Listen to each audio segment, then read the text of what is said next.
Iran আর আমেরিকার মধ্যে যে টেনশনটা চলছে সেটা কিন্তু দিন দিন আরও বাড়ছে। পরিস্থিতি এমন এক জায়গায় গিয়ে দাঁড়াচ্ছে যাকে বলে একটা অচলাবস্থা। তো আজকে আমরা ঠিক এটাই দেখব।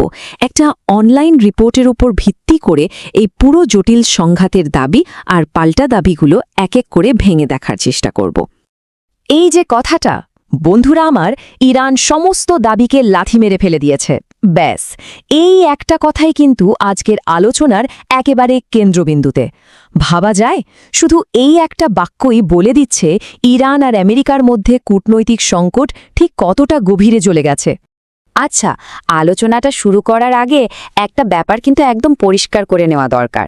আমরা আজকের যে বিশ্লেষণটা করছি সেটা পুরোপুরি রাজাগ্রাফি আনস্ক্রিপ্টেড নামের একটা অনলাইন ভিডিও রিপোর্টের ওপর ভিত্তি করে। তার মানে আমরা কেবল সেই রিপোর্টে যা যা দাবি করা হয়েছে সেগুলোই তুলে ধরছি। তাহলে চলুন এক ঝলকে দেখে নিই আজ আমরা কি কি বিষয় নিয়ে কথা বলবো। প্রথমে থাকছে সেই হাই স্টেক্স বা উচ্চ ঝুঁকিপূর্ণ আলোচনা। এরপর দেখব তাদের কথার লড়াই মানে বাগযুদ্ধ।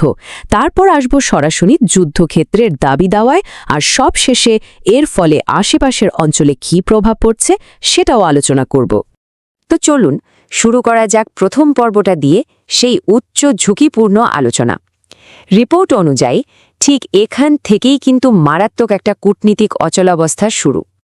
দেখুন, রিপোর্টটা যা বলছে তাতে অচলাবস্থার শুরুটা হয়েছিল আমেরিকার তরফ থেকে। তারা ইরানের সামনে নিঃশর্ত আত্মসমর্পণের জন্য 15টা দাবি রেখেছিল। কিন্তু ইরান কি করল? কোনো রকম আলোচনাতেই গেল না, সোজা সাপটা সব কটা দাবি বাতিল করে দিল। ইরান কিন্তু শুধু আমেরিকার দাবিগুলো বাতিল করেই থেমে থাকেনি। রিপোর্ট অনুযায়ী উল্টো তারা আলোচনার টেবিলে বসার জন্য নিজেদের 5টা শর্ত চাপিয়ে দিয়েছে। আর এগুলো নাকি এমন শর্ত যেখান থেকে তারা এক চুলও নড়বে না।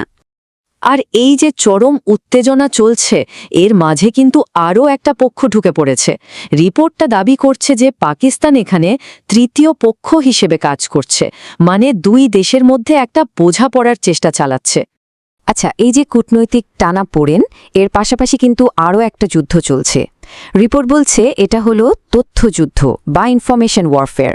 এখানে কথার লড়াই চলছে পুরো দমে, আর প্রচারণাকেই বানানো হয়েছে মূল অস্ত্র। এই কথার লড়াইয়ের একটা দারুণ উদাহরণ কিন্তু ওই রিপোর্টে দেওয়া হয়েছে। সেখানে তৎকালীন মার্কিন প্রেসিডেন্টের একটা মন্তব্য তুলে ধরা হয়, যেখানে তিনি বলছেন, আমরা একটা খুব বড় উপহার পেতে যাচ্ছি এবং আমরা তা ইতিমধ্যে পেয়ে গেছি। কিন্তু ইরান এই উপহার শব্দটাকে লুফে নিল একেবারে অন্যভাবে। রিপোর্ট অনুযায়ী ইরানের মিডিয়া কি করল? তারা একটা মিসাইলের ছবির সাথে এই কথাটা জুড়ে দিল, ক্যাপশন দিল, এটাই সেই উপহার। মানে একটা নিরীহ মন্তব্যকে সোজা একটা হুমকির রূপ দিয়ে দিল। ওই রিপোর্ট অনুযায়ী এই প্রচারণার খেলা কিন্তু এখানেই শেষ নয়। মার্কিন নেতৃত্বকে নিয়ে রীতিমতো ঠাট্টা তামাশা করা হচ্ছে, তাদের সুপার পাওয়ার পরিচয় নিয়ে প্রশ্ন তোলা হচ্ছে, এমনকি ঐতিহাসিক খলনায়কদের সাথেও তুলনা টানা হচ্ছে। কথা লড়াই তো অনেক হলো, এবার সরাসরি যুদ্ধক্ষেত্রের দিকে নজর দেয়া যাক।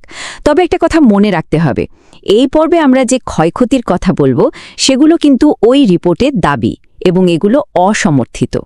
রিপোর্ট অনুযায়ী ক্ষয়ক্ষতির যে তালিকা দেওয়া হয়েছে সেটা কিন্তু বেশ চমকে দেওয়ার মতো। দাবি করা হচ্ছে আমেরিকার সবচেয়ে আধুনিক আর শক্তিশালী যুদ্ধবিমান, যেমন ধরুন F-35, যেগুলোকে একরকম অজেয় বলে ধরা হতো, সেগুলোও নাকি টার্গেট করা হয়েছে। তবে ছবিটা কিন্তু পুরোপুরি একপেশে নয়। রিপোর্টটা এটাও বলছে যে মার্কিন আর ইসরায়েলি হামলায় ইরানের নৌঘাটিরও ক্ষতি হয়েছে। আবার সৌদি আরব আর জর্ডানের মতো দেশগুলো ইরানের ড্রোন আটকে দেবার দাবি করছে। মানে দুপক্ষেরই ক্ষয়ক্ষতি হচ্ছে।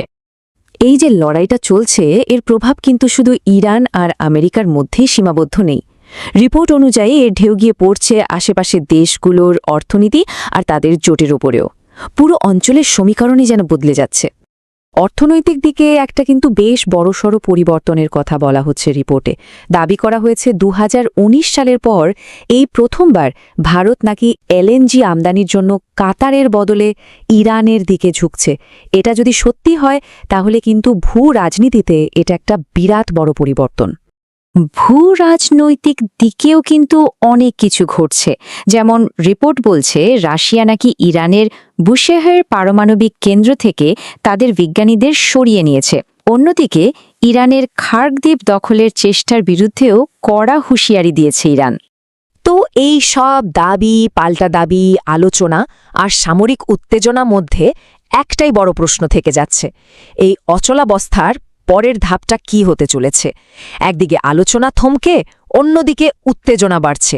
ভবিষ্যৎ যে কি হবে তা সত্যি বলা মুশকিল।